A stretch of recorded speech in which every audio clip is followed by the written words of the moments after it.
Today, I want to share with you a story that has sent shivers down the spines of those who have heard it. It's a chilling account based on real events that took place in a small, quiet village.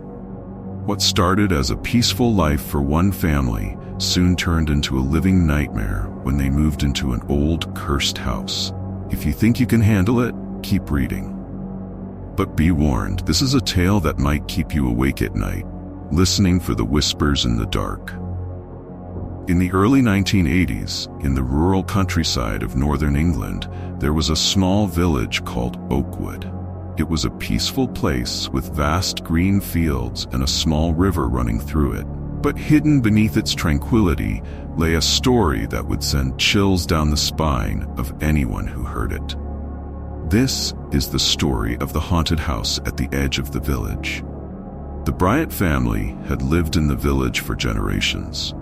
Their old house, passed down from father to son, stood at the far end of the village, near a dense patch of woods.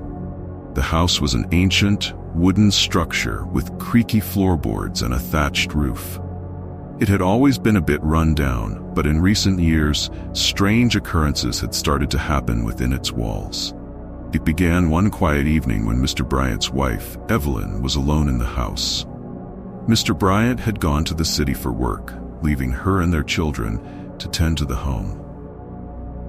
That night, as Evelyn was preparing dinner, she heard a faint, eerie sound from the back of the house.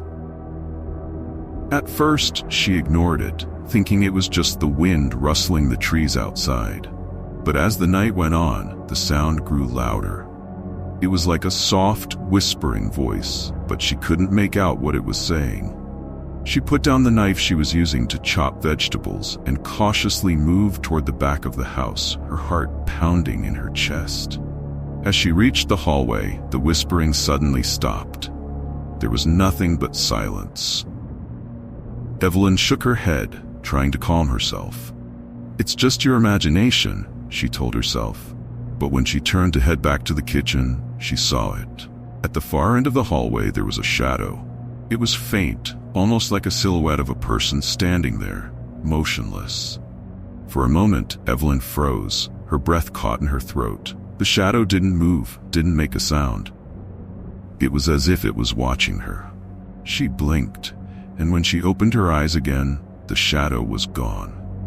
Shaken, she rushed back to the kitchen and locked the door behind her. She spent the rest of the night on edge, unable to shake the feeling that something was in the house with her. The next morning, when Mr. Bryant returned, Evelyn told him what had happened. He laughed it off, attributing it to exhaustion or stress. But over the next few days, more strange things began to occur. The children complained of hearing whispers at night. Objects in the house would move on their own. Doors that were locked would suddenly